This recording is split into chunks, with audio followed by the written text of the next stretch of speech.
ప్రియులారా, ఈ 12వ రోజు యేసు ప్రభు వారి గురించి తెలుసుకోవడానికి ఆయన మన స్థానములో మన శిక్షను, మన శ్రమను, మన అవమానాన్ని, మన నిందలను ఆయన మీద వేసుకొని మన పాపముల కొరకై మనము మరణించవలసి ఉండగా ఆయన మన స్థానములో మరణించి మన మీద నుండి మరణం తొలగించినటువంటి దేవునిని గూర్చి సాయంకాలం మనం ధ్యానించుకుంటున్నాం. ప్రియులారా, పాపమునకు జీతము మరణమని వాక్యంలో ఉండగా ఆ మరణాన్ని అడ్డుకొని దేవుడు తన మీద వేసుకుని మనల్ని బ్రతికిస్తున్నటువంటి యేసయ్యకే వందనాలు, స్తోత్రాలు, స్తుతులు. యేసు ప్రభు ఎవరు, ఆయనకి మనకి ఉన్న సంబంధం మన వాక్యంలో వింటున్నాం. ఆయన మనకి జన్మనిచ్చిన వాడని పరిశుద్ధ దినాన్ని మనం విన్నాం. ఆయన మనకు తండ్రి, మనకి దేవుడు. మనకు ఆరోగ్యం ఇచ్చి, మనకి నెమ్మది సమాధానం ఇచ్చి, మన ఆత్మ శరీరములను కాపాడుతూ, అనారోగ్యములలో స్వస్థపరుస్తూ, మనలను ప్రేమిస్తూ, మనల్ని కాపాడుతున్నటువంటి దేవుడు యేసయ్య. మరొక ప్రక్క మనలను, మన కుటుంబాలను నాశనము చేయాలని నాశన పాత్రుడు సాతానుడు, ఈ యుగ సంబంధమైన అధికారి, వాడు కుటుంబములను విచ్ఛిన్నం చేస్తూ మన మైండ్, మన హృదయాన్ని కుళ్ళు విషంతో నింపి పసిబిడ్డ లాంటి మనసు లేకుండా, దేవుని ఆత్మతో నింపబడకుండా ఎన్నో రకాలుగా గర్వముతో, అహంకారముతో, భక్తిహీనతతో, పై భక్తితో మనుష్యులను చల్లార్చేస్తూ ఉండగా యేసయ్యా నీ పరిశుద్ధాత్మను ప్రతి మనిషి యొద్దకు పంపుచు మమ్ములను ఉజ్జీవింపచేస్తూ, బలపరుస్తూ, యుద్ధము చేసి సాతానుని తరిమి కొట్టి మాలో ఉన్న ప్రతి బలహీనత నుండి విడుదల పొంది పరిశుద్ధులమై ఉండునట్లుగా, నీ సాక్షులమై ఉండునట్లుగా మీరిన్ని శ్రమలు అనుభవించారు కదా, అవి గుర్తు చేసుకుంటూ కృతజ్ఞతతో నిన్ను స్తుతిస్తూ నీ సాక్షులమై నువ్వు చెప్పినట్లు మేము నడుచుకొనుచు నీ రాకడ కొరకు కనిపెట్టుకోవాలని నువ్వు ఆశపడుతున్నావు. అందును బట్టి నీకు స్తోత్రాలు. అందుకే ఈ 12వ రోజు సాయంత్రం ఇంకా నిన్ను గూర్చి తెలుసుకుంటూ నీ యొద్ద నుండి దొరికే విడుదల, నీ యొద్ద నుండి దొరికే ఆశీర్వాదాలు, రక్షణ, మారు మనసు, పరిశుద్ధ జీవితం పొందుకోవడానికి దినదినము కూడా నేర్చుకుంటున్నాం, సరి చేసుకుంటున్నాం. ప్రభా, ఈ సాయంకాలం కూడా కొంత నేర్చుకొనుటకు మీ కృపనివ్వండి, మాతో మాట్లాడండి. యేసు నామముని మనవులు అడుగుచున్నాము తండ్రి, ఆమేన్. ప్రియులారా, చాలా అద్భుతం. ఈరోజు దేవుని కృపలో 28వ అధ్యాయం మత్తయి సువార్త మనం ధ్యానించుకుంటున్నాం. మనకు తెలుసు 12 దినాలుగా యేసు ఎవరో, ఆయన గుణలక్షణం ఏంటి, ఆయన దేవుడా కాదా, ఆయనకి మనకి ఎంత సంబంధం ఉంది, ఆయనకి మన హృదయానికి స్నేహం ఏంటి, ఆయనకి మనకి స్నేహమేమిటి అని తెలుసుకుంటున్నాం. యేసు ప్రభు సర్వసృష్టికర్త, మనలను సృష్టించిన దేవుడు, అది రాసున్నది వాక్యములో. అలాగే ఎందుకు మన కోసం ఈ లోకానికి వచ్చి చనిపోయాడంటే, ఆదామవ్వలు చేసిన పాపమును బట్టి నరులు ఏదేను వనము నుండి తరిమివేయబడ్డారు. వాళ్ళ తరిమివేయబడిన తరువాత లోకంలోకి వెళ్ళిపోయాక దురాత్మ శక్తులు, సాతాను శక్తులు పట్టి ఆదామవ్వలు మొదలుకొని ఈనాటి వరకు పాత నిబంధన, కొత్త నిబంధన కాలమంతా మనుష్యులను శ్రమల పాలు చేస్తూ, పాపములోకి నడిపిస్తూ, సర్వనాశనము చేసి, పాపము చేసి మరణానికి తీసుకుని పోయి అక్కడ నుండి నరకానికి తీసుకెళ్ళిపోవాలనేదే సాతానుడి యొక్క ఉద్దేశం. వాడి టార్గెట్ ఏంటంటే మనతో పాపము చేయించాలి, పాపానికి జీతం మరణం, పాపములోనే మనం చనిపోవాలి, అప్పుడే అందరం నరకానికి వెళ్ళిపోతామని సాతానుడు ప్రతివానికి వల వేసి, గేల వేసి, మభ్యపెట్టి, ఈ యుగ సంబంధమైన దేవత గుడ్డితనం కలుగజేసి మనుష్యులను తప్పుదారి పట్టిస్తున్నాడు. వాక్యం విననివ్వడం లేదు, ప్రార్థన చేయనివ్వడం లేదు, పరిశుద్ధత కొరకైన ఆశలు లేవు, దేవుడంటే ప్రేమ, భయము, భక్తి లేదు. ఆచార సంబంధముగా, నామకార్థముగా ఇలాంటి ప్రార్థనలు జరుపుతున్నారు. మనము ఆచార సంబంధమైన భక్తి జీవితం దేవుడికి ఇష్టం ఉండదు, నటించేది ఇష్టం ఉండదు, అవసరాన్ని బట్టి భక్తి కట్టేవాళ్ళు దేవునికి నచ్చరు. క్రమమైన భక్తి, అనుదినము ఆయనతో స్నేహం చేసేవాళ్ళంటేనే దేవునికి ఇష్టం. ఈరోజు ఈ యొక్క 28వ అధ్యాయం ధ్యానం ముందు ఒక అద్భుతమైన మాట చెప్పాలి. దేవుడు మన హృదయం అనే ఆలయాన్ని కోరుకుంటున్నాడో. ఈ శరీరము అయిన ఆలయాన్ని సృష్టించింది యేసయ్యే. ఆయన అంటాడు, ఈ శరీరం అనే దేవాలయాన్ని పడగొట్టను 3 రోజుల్లో లేపుతానన్నాడు. అంటే మీరెవరైనా సరే ఆత్మలో ఒక మనిషిని చంపేయండి, నేను బ్రతికిస్తాను. మనుష్యులు మాటలతో, ప్రవర్తనతో, ఆచార సాంప్రదాయాలతో మనుషులు ఏం చేస్తారని మనిషి చంపేస్తున్నాడు. ఆత్మలో మనిషిని వెనక్కలాగేస్తున్నాడు. దేవుని దగ్గరికి రానివ్వట్లేదు, వాక్యం విననివ్వట్లేదు, భక్తి కట్టనివ్వట్లేదు, పరిశుద్ధంగా బ్రతకనివ్వట్లేదు. ఏదో చెడుగు చెప్పి మనిషి దేవుని దగ్గర రాకుండా ఆపి ఆత్మలో చంపేస్తున్నారు. అలా మీరు చంపేసినా కూడా, నా ప్రభువా అని మీరు నా దగ్గరికి రండి, 3 రోజుల్లో మీ పాపాలు క్షమించి నేను మిమ్మల్ని బ్రతికిస్తాను, మిమ్మల్ని బాగు చేస్తాను అంటున్నాడు దేవుడు. కాబట్టి ప్రియులారా, మన శరీరం అయిన ఆలయం. దేవుడు అంటున్నాడు, నీ దేహము నా ఆలయము, నీ ఆత్మ నా నివాస స్థలం.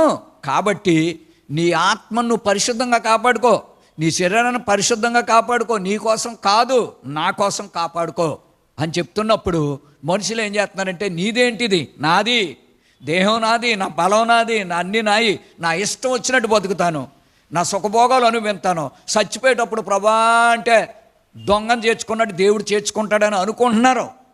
దేవుడికి అలాంటిది ఉండదు. దేవుడికి పక్షపాతం ఉండదు. ధనవంతుడు, పేదోడు, గొప్పోడు, లేకపోతే ఉన్నత కులమైనడు, తక్కువ కులమోడు, లేకపోతే ఇతను 50 సంవత్సరాలు సేవ చేశాడు, లేకపోతే ఇతను త్యాగం చేశాడు, అన్నదానాలు వస్త్రదానాలు చేసేస్తున్నాడు, కాబట్టి ఇతను పరలోకం చేర్చేసుకుందామని దేవుడు ఎవరికి భయపడ్డావు? ఆయన పరిశుద్ధులు, దీనులు, వాక్యానుసారంగా బ్రతికే వాళ్ళకి మాత్రమే భయపడతాడు దేవుడు. దేవుడు మోషేకి భయపడ్డాడు, అబ్రహాముకి భయపడ్డాడు. దేవుడు ఎందుకు భయపడ్డారు? యేసయ్య, యెహోవా దేవుడు. వాళ్ళ ఖచ్చితంగా వాక్యానుసారంగా బ్రతికి బిడ్డలను కానీ వాళ్ళు కానీ చనిపోవడానికి ఇష్టపడ్డారంటే, దేవుడి కోసం చచ్చిపోవడానికి ఇష్టపడినంత భక్తి కట్టారు వాళ్ళు. బంధువులను చూడలేదు, స్నేహితులను చూడలేదు, డబ్బు ఉన్నోళ్ళని చూడలేదు. అపోస్తలుడైన పౌలు కూడా అంతే. బంధువులు, డబ్బు ఉంది కాబట్టి ఇలా దీవిద్దాం, మెచ్చుకుందాం అని అనుకోలే. వాక్యానుసారంగా యేసయ్యకు భయపడి బ్రతికిన వాళ్ళంటేనే దేవుడికి ఇష్టం. అలాంటి వాళ్ళతోనే మనం స్నేహం చేయాలి, అలాంటి వాళ్ళతోనే ఉండాలి. అందుకే యేసయ్య ఏం చెప్తున్నాడంటే, మీ హృదయాలు దోపుతోనూ అజితేంద్రియముతోనూ పాపముతో నిండిపోయినాయి. ఇప్పుడు ఏం చేయాలో తెలుసా? మీ హృదయాలు ఏముంది? పాపం ఉంది. ఎలాంటి పాపం ఉంది? మార్కు సువార్త 7వ అధ్యాయం 21వ వచనంలో చూస్తే, హృదయములో నుండి దురాలోచనలు, జారత్వములు, వ్యభిచారము, కాముకత్వము, విగ్రహారాధన, అవిధేయత, ఏమండి, దేవదూషణ, అహంభావము, అవివేకము, ఇవన్నీ మనుషుని హృదయములో నుండి వచ్చి అపవిత్రపడుతున్నాయి. లోన అపవిత్రం ఉన్నాడో మనిషి ఏమో లోనంతా కుళ్ళు అపవిత్రం. ఇలాంటి వాడితో స్నేహం చేసినా, ఇలాంటి వాడు ఎక్కడికి వెళ్ళినా, ఇలాంటి స్త్రీ కానీ ఇలాంటి పురుషుడు కానీ ఈ కుళ్ళుతో విషంతో నిండిపోయిన వాళ్ళు ఎక్కడికి వెళ్ళినా ఇవన్నీ అందరికి అంటించేస్తారు. వాళ్ళ నోరు తెరిస్తే ఈ బుద్ధులే వస్తాయి. వినేవాళ్ళకు కూడా ఈ దుష్టత్వం ఉంటుంది. ప్రకటన గ్రంథం 21వ అధ్యాయంలో కూడా అంటాడు, ఎవడైనను సరే అబద్ధములు, అప్రమాణములు, దొంగతనము, వేశ్యాగమనము, కుక్కలు, మాంత్రికులు, పాపములో బ్రతుకు వారందరూ కూడా మండుచున్న అగ్ని గుండములో కాల్చబడుదురు సదాకాలం. అది 2వ మరణం. ప్రతి మనిషి దీనిని తప్పించుకోలేడు అని చెప్తున్నాడు. తప్పించేవాడు యేసయ్య ఒక్కడే. ప్రియులారా, మర్చిపోయాం, పాడు చేసుకుంటున్నారు హృదయాలు, మైండ్స్ పాడు చేసుకుంటున్నారు. మైండ్ నీది కాదు, కళ్ళు నీవి కావు, నోరు నీది కాదు, చెవులు నీవి కావు, ఈ నరాలు, ఎముకలు, కండరాలు నీవి నావి కాదండి. అందుకే మనుష్యుడు యెషయా గ్రంథం 1లో చెప్పబడినట్లు, మనుష్యుడు ప్రతివాడు తనకిష్టమైన త్రోవకు వెళ్ళిపోతున్నాడని యెషయా గ్రంథం 53లో రాస్తుంది. యెషయా గ్రంథం 1లో, నేను మిమ్మల్ని గొప్పవారినిగా చేయాలనుకుంటున్నాను, నా మీద తిరగబడుతున్నారు. వాక్యానికి లోబడకపోతే దేవుడి మీద తిరగబడినట్టు. దైవజనుడు చెప్పినా సరే, సంఘంలో ఏకీభించి ప్రార్థించకపోయినా, ప్రార్థనలకు రాకపోయినా ఏం చేసినట్టు? దేవుడి మీద తిరగబడినట్టు అని రాసింది. ఇశ్రాయేలు యూదులతో ఏం చెప్పాడో తెలుసా? ఇశ్రాయేలు ప్రజలతో యెహోవా దేవుడు అన్నాడు, ఇశ్రాయేలీలారా, నా సేవకుడైన మోషే చెప్పినట్టు మీరు చేయట్లేదు. మోషే మీద కాదు, నా మీద తిరగబడుతున్నారు మీరు. నా సేవకుడైన సమూయేలు చెప్పినట్లు మీరు వినట్లేదు. ఇశ్రాయేలు ప్రజలారా, సమూయేలుతో చెప్పాడు, సమూయేలు నువ్వు బాధపడకు, నీకంటే ఎక్కువ నేను బాధపడుతున్నాను. నీ మాట కాదు, వాళ్ళు నా మాట వినట్లేదు, నా మీద తిరగబడ్డారో. నా మీద నువ్వు వేసే రంకెలు నాకు తెలుసు, నీ సొణుగుడు నాకు తెలుసు అంటున్నాడు. బైబిల్లో రాసున్నాయి, ఈ మాటలన్నీ రాసున్నాయి, నా సొంత మాట ఒకటి కాదు. జాగ్రత్త, సొణుగుడు వస్తుందా, అభ్యంతరంగా ఉన్నావా, ఈ లోన్ నుంచి వచ్చేటటువంటివన్నీ కడిగేయటానికి నీ హృదయం నాకేమంటున్నాడు దేవుడు. నీది కాదు నీ హృదయం, అందుకే నువ్వు కడుక్కోవు. నీకు సైతాను కావాలి, లోకం కావాలి, పాపం కావాలి. నాకేంటంటే నీ హృదయం నాది, నువ్వు నా బిడ్డవు, నాకులాగా ఉండాలి. నిన్ను కడిగేస్తాను నా రక్తంతో. సిలువలో రక్తం అంతా చిందించాను, ఎందుకో తెలుసా? నిన్ను కడగడానికి. నువ్వు నా దగ్గరికి రావట్లేదు. నువ్వు కడుక్కున్నా మళ్ళీ వెళ్ళి ఎలాగా కడగబడిన పంది బురదలో దొర్లినట్లు కక్కిన దానిని తిరిగి తినే కుక్క వంటి స్వభావంతో అనేకులు ఉన్నారు. నేను మిమ్మల్ని కడుగుతాను, పూర్తిగా విడిపిస్తాను, మీ హృదయంలో నుండి జీవధారలు రప్పిస్తాను. మీ హృదయంలోని ప్రేమ, సంతోషం, సమాధానం, దీర్ఘశాంతం, దయాళుత్వం, మంచితనం, విశ్వాసం, సాత్వికము, ఆశా నిగ్రహం, ఎంత అద్భుతమైన ఫలాలు నీకు ఇస్తా. సమాధానం, సంతోషంతో నీ హృదయాలు నింపుతా, మీ ఇంటిని నింపుతా. దేవుడు చెప్తున్నాడు ప్రియులారా. ఎంత అద్భుతమైనటువంటి మాటలు చెప్తుంటే ఈ హృదయాన్ని నీకు నువ్వేం చేయగలవు? నువ్వు తీయగలవా బండ్ల బయటికి? నీ బుద్ధిని మార్చుకోగలవా? మనం మారలేకపోతున్నాం. అందుకే యెషయా ఒకటి అంటున్నాడు, నా మీద తిరుగుబాటు చేస్తున్నారు కాబట్టి అరికాలు మొదలుకొని నన్నెత్తి వరకు ప్రతి నరాల్లో, ఎముకల్లో, కండరాల్లో, రక్తములో, అవయవాలన్నింటిలో ఏదో ఒక రోగము, తెగులు, శాపం. పాపమునకు జీతము మరణము. దేవుడు చెప్తున్నాడు, మనం పాపం ఇంకా కొనసాగితే పరలోకం మాత్రం ఉండదు. ఎలాంటి మరణం వస్తుందో నాకు తెలియదు, ఎలాంటి శిక్ష వస్తుందో నాకు తెలియదు. దేవుని సన్నిధి పోగొట్టుకోవటం ఏంటండి? అన్యులను చూచి నేర్చుకోనండి. భక్తి కట్టడానికి ఎంత డబ్బు ఖర్చు పెట్టి, ఎన్ని గంటలైనా ప్రయాసపడి ఎక్కడ దొరుకుతాడా దేవుడని ప్రజలు తిరిగి తిరిగి ఎక్కడ క్షమాపణ దొరుకుద్దా పాపానికి, శాంతి సమాధానం ఎక్కడ దొరుకుద్దని పరిగెడుతున్నారే. మా యేసయ్య సజీవుడు, మా యేసయ్య నిజమైన దేవుడు అని చెప్పే క్రైస్తవులు తినుచు త్రాగుచు టీవీల ముందు కూర్చొని పాపము చూస్తూ జుర్రుకుంటూ ఏ మాత్రం విడుదల పొందకుండా ఉన్నారు. మీకేమన్నా మనస్సాక్షి ఉందా? మనస్సాక్షి ఉందా ప్రియులారా? నీతుందా? నా మాటలు కఠినంగా ఉంటాయి, కష్టంగా ఉంటాయి, కానీ దేవుడికి లెక్కిస్తారు. ఖచ్చితంగా బోధ చేసే వాళ్ళందరినీ అసహించుకుంటున్నారు. ఇదే నాన్న జనాలు, ఎంత అన్యాయం ఇది. దేవుడు అన్నాడు, మీరు పై మట్టుకి పెదవులతో నన్ను గనపరచుదురు కానీ మీ హృదయాలు దూరంగా ఉన్నాయి. దేవుడు చెప్తున్నాడండి, మీ పెదవులు నూనె కంటే నూనె పైనవి, హృదయంలో వరదీసిన కత్తులు ఉంటాయి. గర్విష్ఠులు నాకు దూరం అయిపోతారని చెప్పాడు. 4 మాటలు ప్రాముఖ్యమైనవి చెప్పి నేను ఈ దినాన్ని ముగించాలని అనుకుంటున్నాను ప్రియులారా. అందుకనే ఎవడు ఇష్టపడతాడో, ఎవడ హృదయాన్ని కడుక్కుంటాడో, ఎవడ శరీరంతో చేసిన పాపానికి ఆయన రక్తంలో కడగబడతారో వాళ్ళందరికీ మంచి ఆరోగ్యాలు, దీర్ఘాయువులు, అలాగే వాళ్ళకి పరలోకం తథ్యము అని దేవుడు చెప్తున్నాడు. చాలా కొంతమంది నోటుకొచ్చినట్లు చాలా మూర్ఖంగా మాట్లాడుతున్నారు. వీళ్ళ పాస్టర్లు అంటున్నారు, వీళ్ళ విశ్వాసులు అంటున్నారు, వీళ్ళ భక్తిపరులు అంటున్నారు, వీళ్ళకెందుకు రోగాలు వస్తున్నాయి, వీళ్ళకెందుకు కష్టాలు వస్తున్నాయి అనుకుంటున్నారు. బైబిల్లో రాస్తుంది, నీతిమంతునికి కలిగే ఆపదలు ఎక్కువ ఉంటాయి. ఎక్కువ కష్టాలు, బాధలు వస్తున్నాయంటే నువ్వు నీతిమంతుడు అని దేవుడు గుర్తిస్తున్నాడు. అలాగని పాపం చేసేవాళ్ళకి వచ్చే కష్టాలను దేవుడు చూడడు. నీతి లేని వాళ్ళకి కష్టాలు వస్తాయి, నీతిమంతులకు కష్టాలు వస్తాయి. నీతిమంతుల కష్టాలు చూసి తొలగించేవాడు యేసయ్య. భక్తిహీనులు కష్టాలు వస్తాయి, అందులో లయమైపోతారు, వాళ్ళు వెళ్ళేది నరకానికి. నీతిమంతులు తీసుకెళ్ళేవాడు యేసయ్య. అవి మనం తెలుసుకోవాలి. కాబట్టి ఈ సాయంకాలమున ఈ చివరి దానిని మనం గ్రహించుకుందాం ప్రియులారా. అద్భుతమైనటువంటి మాటలు మీకు చెప్పాలనుకుంటున్నాను. 28వ అధ్యాయంలో ఇక్కడ పునరుద్ధానమును గూర్చి మాట్లాడుకున్నాం. యేసయ్య మనందరి కొరకు చనిపోవటమే కాకుండా మరణాన్ని జయించిన ఒకే ఒక సజీవుడు, యుగయుగాలు సజీవుడు, యుగయుగాలు మాట్లాడే దేవుడు, సంచరించే దేవుడు, ఒకే ఒక దేవుడు యేసుక్రీస్తు ప్రభు. దాన్నే గ్రీకులో అనాస్టిసాస్ అంటారు, అనాస్టసీ అని కూడా పిలుస్తారు. అనాస్టసీ. ఆయన పునరుద్ధానుడైనటువంటి శక్తిమంతుడైన, సర్వశక్తిమంతుడైన, ఆత్మతో ఉన్న దేవుడు, ఆత్మదేవుడు అని పిలవచ్చండి మనం ఆయన్ని.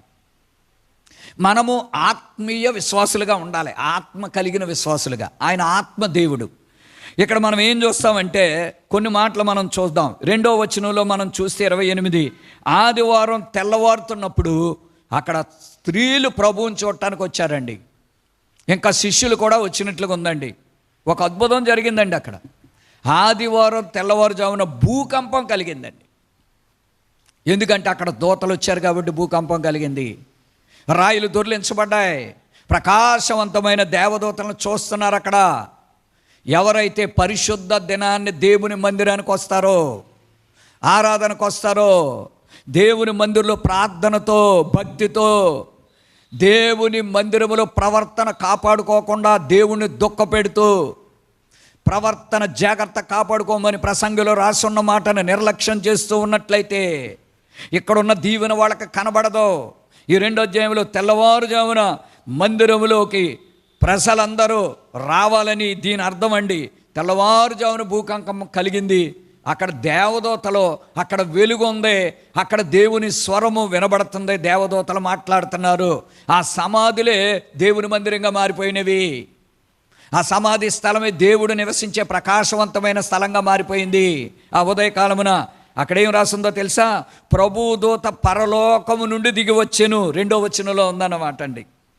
తెల్లవారుజామున భూకంపం, దేవదూత దిగి రావడం. ప్రియులారా, పరిశుద్ధ దినాన్న దేవదూతలు దిగి మన మధ్యలో సంచరిస్తారో మనకు సహాయం చేయాలని. 2వ మాట మనం ఏం చూస్తామంటే 6వ వచనంలోకి వస్తే ఇక్కడ ఆ సమాధి దగ్గర ఉన్నటువంటి వాళ్ళందరితో కూడా ఆయన ఇక్కడ లేడు, ఆయన ఇక్కడ లేడు, యెరూషలేము వెళ్ళి లేక గలిలయ వెళ్ళి ఉన్నాడు. ఆయన ఇక్కడ లేడండి.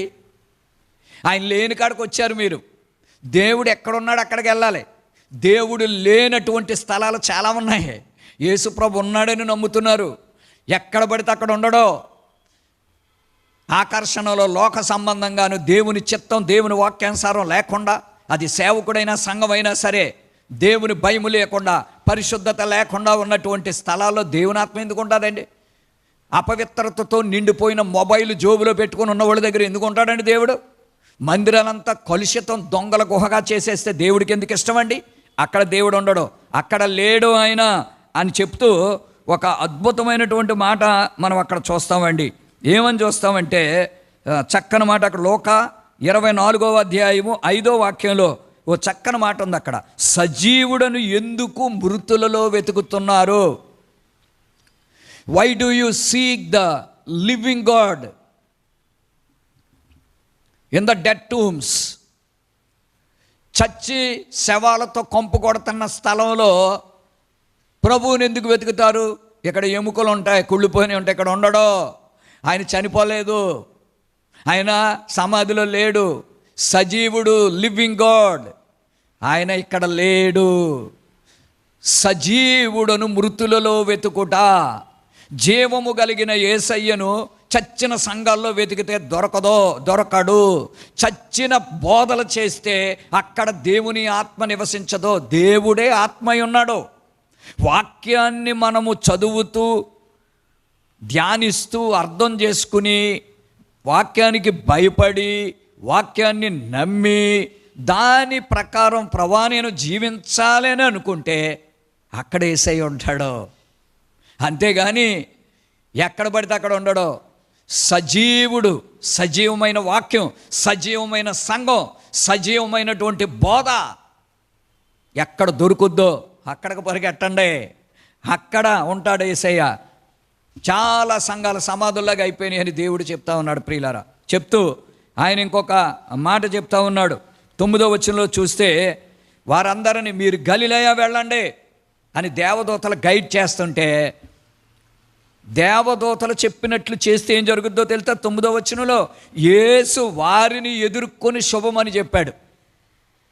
సరి అయిన గైడెన్స్ ఇస్తే, సరి అయినటువంటి నడిపింపు నీకు వస్తే నువ్వు యేసయ్యని ఎదుర్కొంటావు. నీ మార్గం కరెక్ట్ అయితే నీకు యేసయ్య ఎదురొస్తాడో. నీ మార్గంలో కష్టం ఉన్నా, నష్టం ఉన్నా, ఆటంకం ఉన్నా యేసయ్య నీకు ఎదుర్కొని నిన్నెత్తుకుని నీ చేయి పట్టి నీకు ముందుండి నడిపిస్తాడో. ప్రభా నేను కనబడని దారిలో వెళ్ళిపోతున్నాను, మరి ఇది నీ చిత్తమేనా, ఇలా వెళుతున్నా, నాకు ఎవ్వరు తోడలేరంటే నీకు ఎవరు వస్తారో? యేసయ్య ఎదురొస్తాడో. నువ్వు ఒక తెలియని ఊరు, ఒక విమానమో ఒక ట్రైనో ఒక బస్సో ఎక్కి తెలియని ఊరు వెళ్ళి దిగామనుకోండి, అడ్రస్ నీకు తెలియదు, ఫోన్ నెంబర్ లేదు, అనుకున్న వాళ్ళ ఇంటికి వెళ్ళాలి, వాళ్ళే నీకు ఎదురొచ్చి నిన్ను పలకరిస్తే నీకు ఎంత ఆనందంగా ఉంటుందో ఒకసారి ఆలోచించిన ప్రియ బిడ్డ. సేమ్ అలాగే దేవుడు ఎదురయ్యాడు. 15వ వాక్యంలో మనం చూస్తే ఇక్కడ ఇంకొక భయంకరమైన మాట ఉంది. సైనికులకు డబ్బులిచ్చి, రోమా సైనికులకు డబ్బులిచ్చి యేసుప్రభు చనిపోయాడు, శవాన్ని అట్టుకెళ్ళిపోయి ఎక్కడో కప్పెట్టేశారని అందరికీ చెప్పమని ప్రచారం చేశారండి. ఆయన మరణాన్ని జయించి తిరిగి లేస్తే సజీవుడిని సజీవుడు కాదంటున్నారు, మరణాన్ని జయించినోడిని మరణాన్ని జయించలేదంటున్నారు, దేవుణ్ణి దేవుడు కాదంటున్నారు, ప్రభువుని ప్రభువు కాదంటున్నారు, రాజుని రాజు కాదంటున్నారు, నిజమైన రక్షకుడిని రక్షకుడు కాదంటున్నారు. చాలామంది డబ్బు తీసుకొని అబద్ధపు సాక్ష్యాలు, అబద్ధపు మాటలు మాట్లాడతారు. ఈ రోమా సైనికుల్లాగే ఉన్నారు చాలామంది. ప్రసంగం చేసేవాళ్ళు కూడా డబ్బు తీసుకుని తప్పుడు ప్రసంగాలు, విశ్వాసులు కూడా డబ్బు తీసుకుని తప్పుడు ప్రార్థనలో తప్పుడు పనులు చేస్తూ ఉన్నారు. ఎంత దిగజారిన స్థితి! నేను రోమా సైనికులాగా ఉన్నానా అని పరీక్షించుకోవద్దా మనుషులు? వాళ్ళ డబ్బు తీసుకుని యేసే సజీవుడు కాదు, ఎవరో వచ్చి ఎత్తుకెళ్ళిపోయారు తప్ప అని అంటున్నారే తప్ప, సచ్చినోళ్ళలాగా పడున్నారు కదా, దేవదూత వచ్చింది కదా, భూకంపం వచ్చిందే, రాయి దొర్లించబడ్డాదే, దేవుడు సజీవుడై లేచి వెళ్ళిపోవడం కళ్ళారా చూసి సచ్చినోళ్ళగా ఉండి మేము చూసాం ఆయన బతికాడు అని చెప్పాలి కదా. డబ్బులు తీసుకుని ఎలాంటి ప్రవర్తన కలిగి ఉన్నారో, డబ్బు కొరకు అబద్ధాలు, డబ్బు కొరకు పాపం, డబ్బు కొరకు ప్రార్థన మానేస్తారు, డబ్బు కొరకు ఉపవాస ప్రార్థన మానేస్తావు, డబ్బు కొరకు నీ శరీరాన్ని అమ్మేసుకుంటావు, నీ టైం అమ్మేసుకుంటావు, నీ సాక్ష్యాన్ని, నీ కుటుంబ సాక్ష్యాన్ని రోడ్డు మీద పెట్టుకుంటావు. డబ్బులంటే నీకెంత ఆశ కదా. డబ్బును ఆశించేవారు దేవుడు చెప్పాడు పరలోకం వెళ్ళనే వెళ్ళరా అన్నాడు.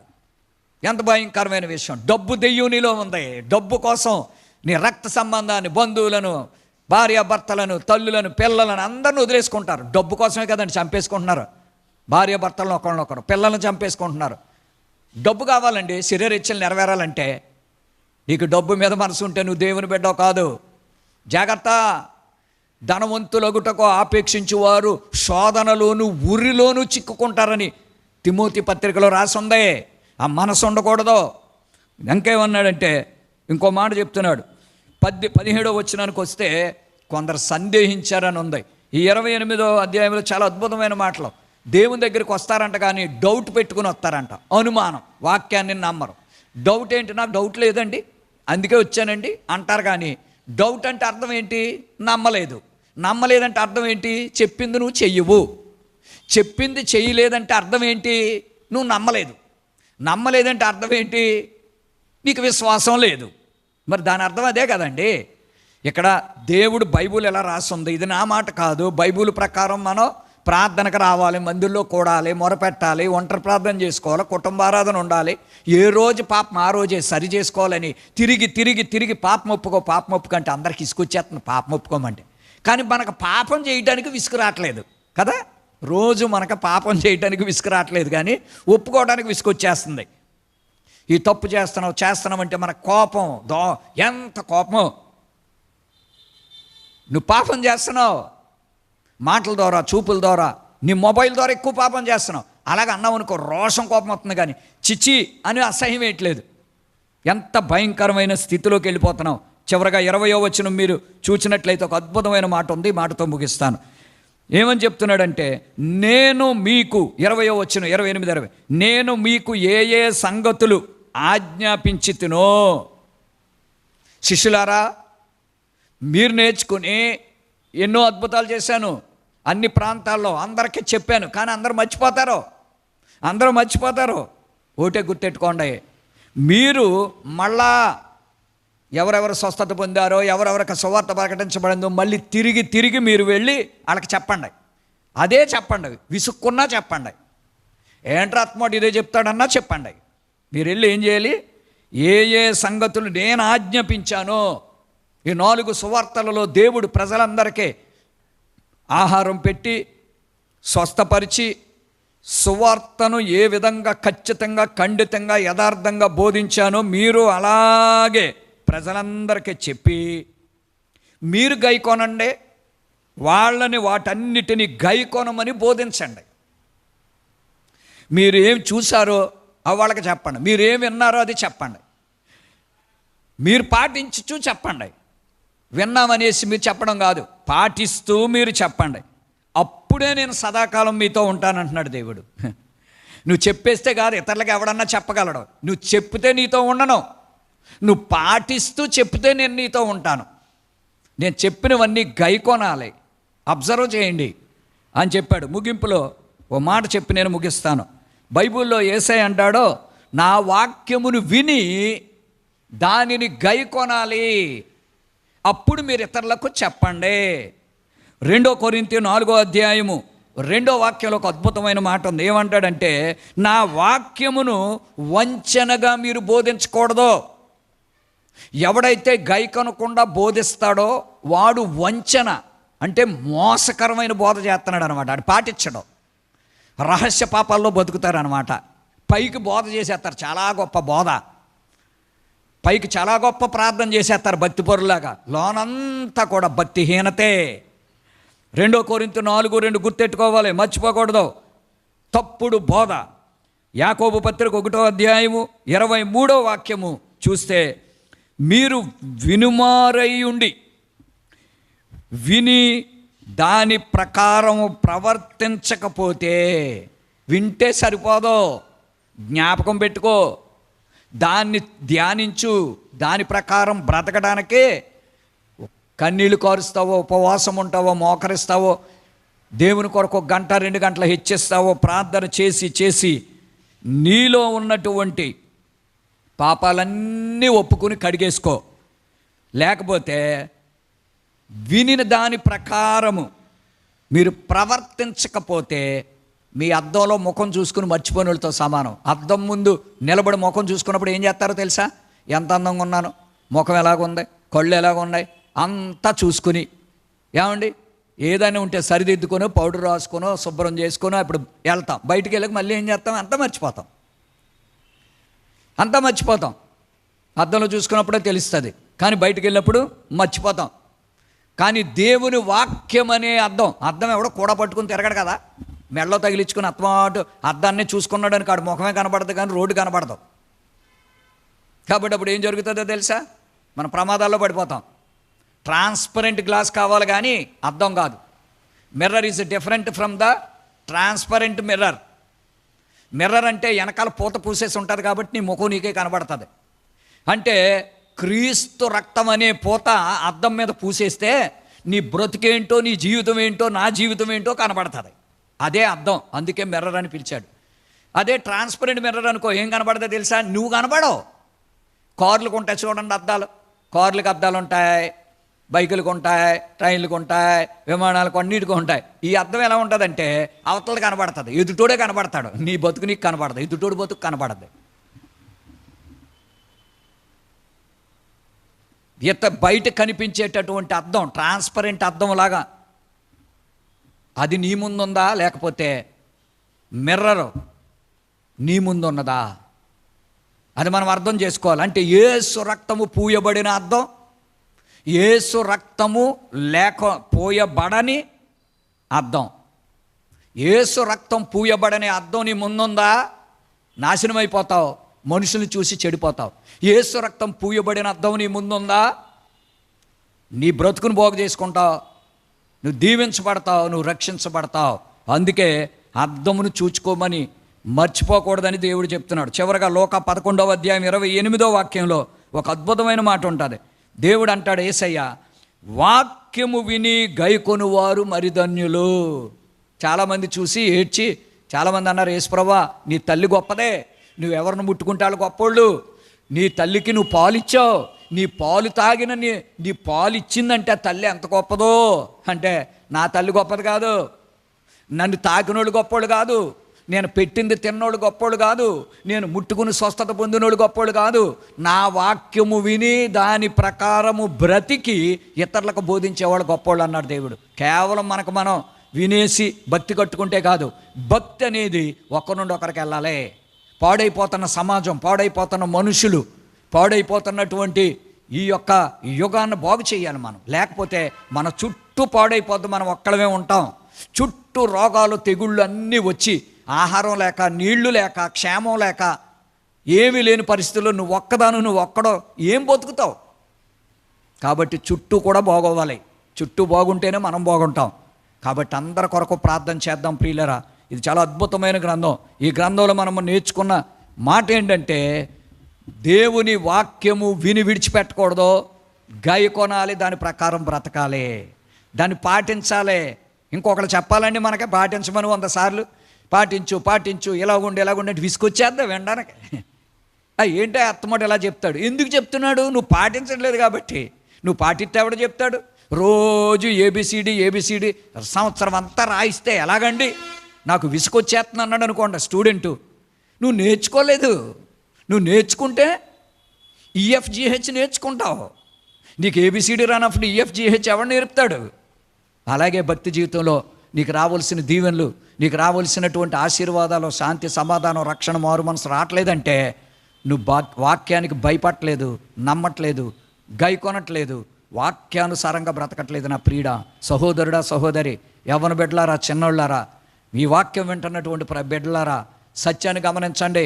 దేవుని వాక్యం 2 అంచుల ఖడ్గం, బండలను పగలగొట్టు సుత్తే. అది అగ్ని వంటిది. అదేమి మనకు సరదాగా ఉండే అదేం కాదండి, హల్వా కాదు, అది బిర్యానీ కాదు. మనం గ్రహించుకోవాలి. సరి చేసుకోకపోతే దేవుని రాకడ సమీపంగా ఉంది, అంచె దినాల్లో ఉన్నాం. ఈరోజు సిలువ శ్రమలో నా కొరకు శ్రమ అనుభవించాడంటే దేవుడు ఎందుకని చేస్తున్నాడు ఈ పని మీకు తెలుసా?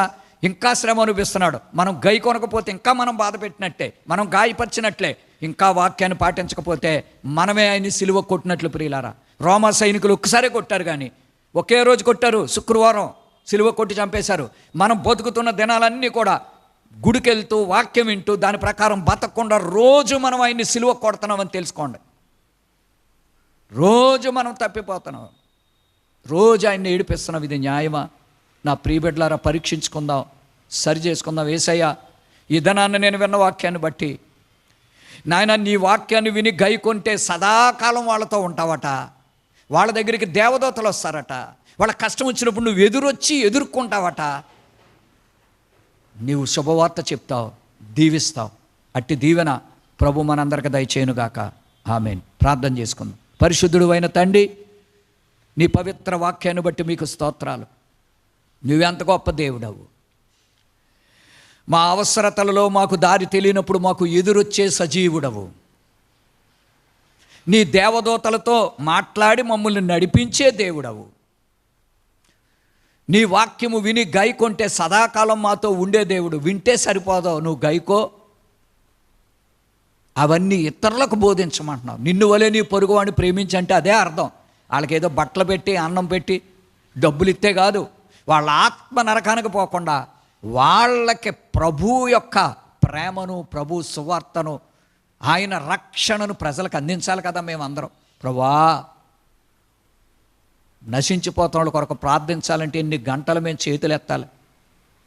స్వార్థపరులు నాయన, నేను, నా భార్య, నా బిడ్డలు, నా ఉద్యోగం, నా డబ్బు, నా సుఖం, నా ఆరోగ్యం అనుకుంటున్నాం నాయన.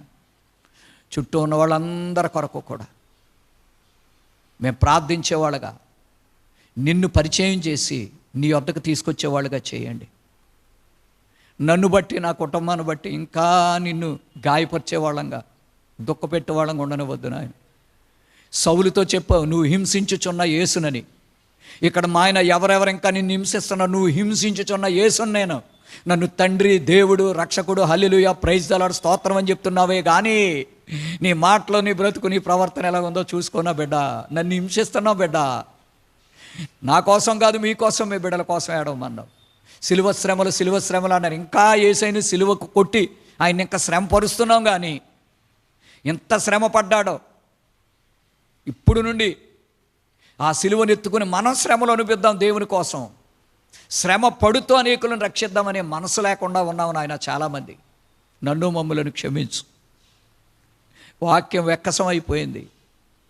ప్రజలను విడిపించి అంచెదినాల్లో ఉన్నారు. నీ రాకడ ఇప్పుడో తెలియదు నాయన. రేత్రం బగళ్ళు మమ్మల్ని సిద్ధపరచండి. ఏ దినానికి ఆ దినాన్ని సమాధానపడి హృదయాన్ని కడుక్కొని పరిశుద్ధంగా బ్రతికే జీవితాలు మాకు దయచే. మమ్మల్ని విడిచిపెట్టకుండా మమ్మల్ని ఆశీర్వదించు. మా ఆత్మదేహాలు నీవి.